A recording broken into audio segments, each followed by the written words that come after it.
Okay, folks, so we are in section 7-3. This is video number 2.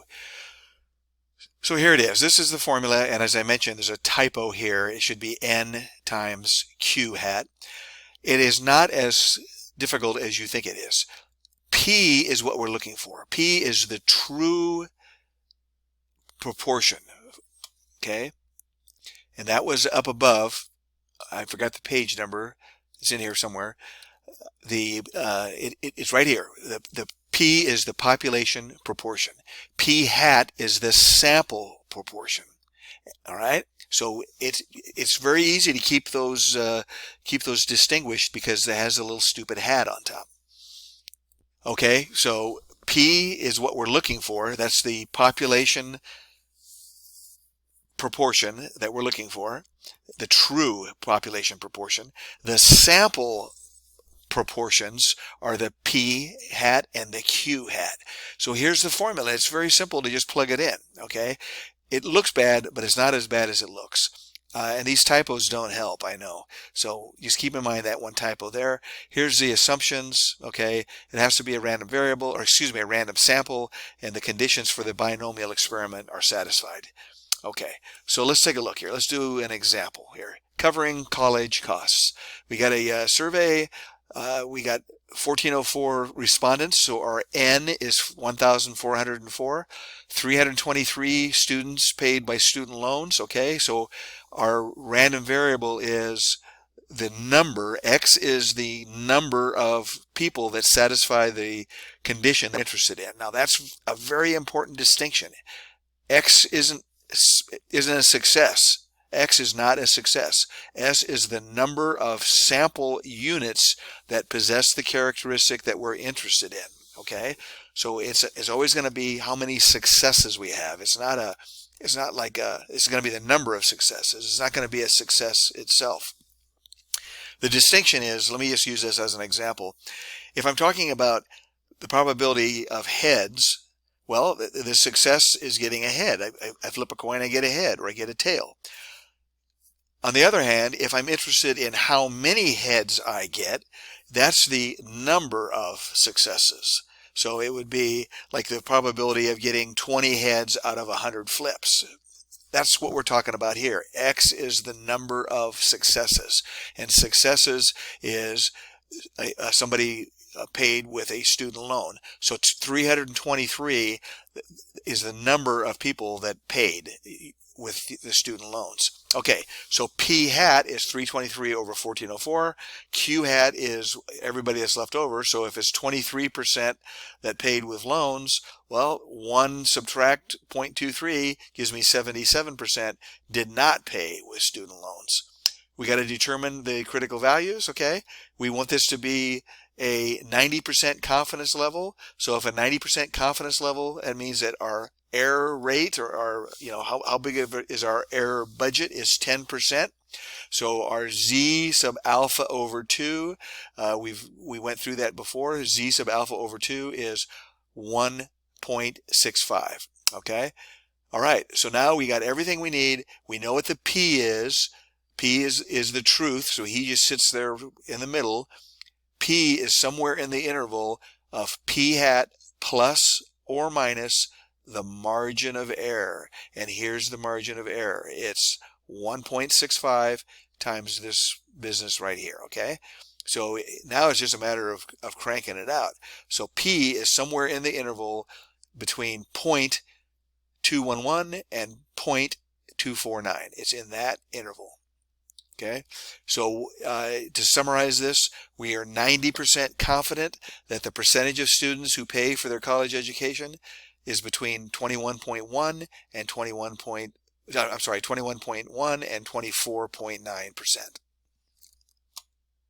Okay, so it's really just a recipe, okay, and I'll let you do example 710 yourself, but it's just a recipe that we follow in order to to come up with what we're looking for. And in this one, we don't have two recipes like we did in before. In 7.1 and 7.2, we had two different recipes for the mean because sometimes we knew the standard deviation and sometimes we didn't. Here we don't have that problem because it's a proportion, and so we know what the standard deviation is all the time because it's given to us by way of a formula. It is right. Well, we really don't even need it, but in case somebody were to ask you, it's right here. The standard deviation is the square root of PQ divided by N. Okay, so we have the same problem here as we did before, or the same issue. We need to know what's the sample size for the estimating the proportions. What's the minimum sample size? Now, you can always have too many, obviously, right? You can always have a sample size that's too big. That's no problem. But we want to know what the minimum is. And then to find that formula, here it is. Now, where does that come from? It pretty much just comes from rearranging terms up here. All right, so this formula can be found by solving the margin of error values for n in this formula. This is the margin of errors, okay? So we're going to solve for n, okay?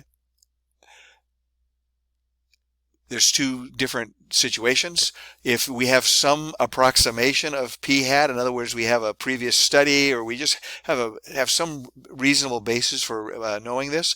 Once we know what p hat is, well, then we know what q hat is. And once we know what q hat is, p hat, and we know what this number is here, we can just solve for n. So that's the simple case. Okay, the second situation is where we don't have any clue to life what p hat is. The percentage of people that are going to get sick if they are testing positive for a certain medical test. Okay, we have no idea until we actually do the experiment or the study. Okay, then what we do is we use 0.5. We just estimate it because it will give us a big enough sample size, and we don't really care if it's bigger than what we need. It just doesn't make any difference. Okay. All right, I'll let you read that, but those are the two situations. You either know P or you don't know P. If you know P, it's very simple to just crank this formula out. If you don't know what P hat, or I'm sorry, P hat, we either know P hat or we don't know P hat. If we know P hat, we put it in there and we put in the Q hat. So like, let's say if P hat is 0.3, then that means that Q hat is 0.7. Okay, so we plug in those numbers and we solve for n. Okay, all right, so that's the formula. Let's go ahead and work this problem. We got this researcher. He wants to estimate with a 95% confidence the proportion of people who did not have a hardline phone. Previous study shows that 40% did not have a hard landline phone. Okay, cool. So we know what that is. The researcher wishes to be accurate within 2% of the true proportion. So the 2% is what we're looking for, right? That's what we want our error to be, our margin of error, so to speak. So that goes in right here. Now, where does that come from? That comes from solving this. If you solve this, you get this. So tell me what you want your error to be, and I will tell you what the n is going to be. It's not as simple as that, of course. I do need to have this number up here as well. But it's real simple. It's just plugging things in. There's no real there's no difficulty here. It's just a matter of plugging it in.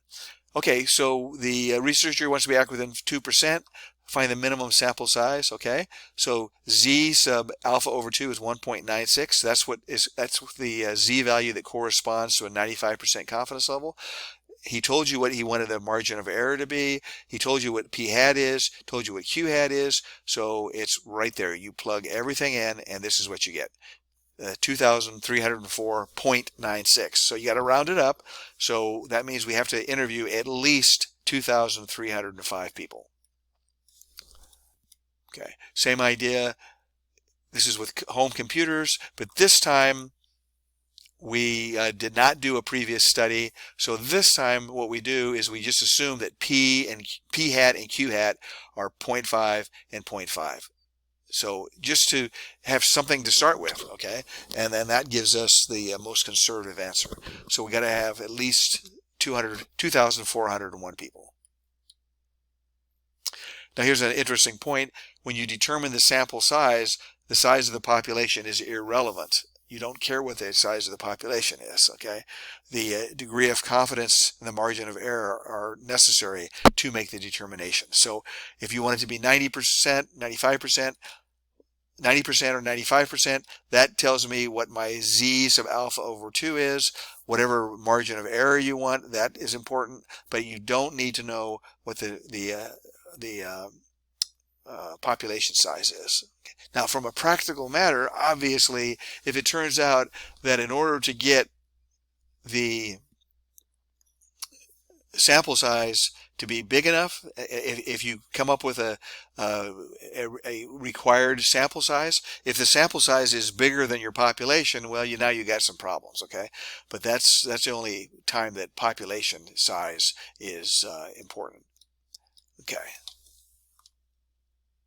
Okay, so here's something that I certainly urge you to, if you have the time to look at, is well worth your time applying the concepts. This is talking about contracting influenza. Does that sound familiar? That's the situation we're in right now.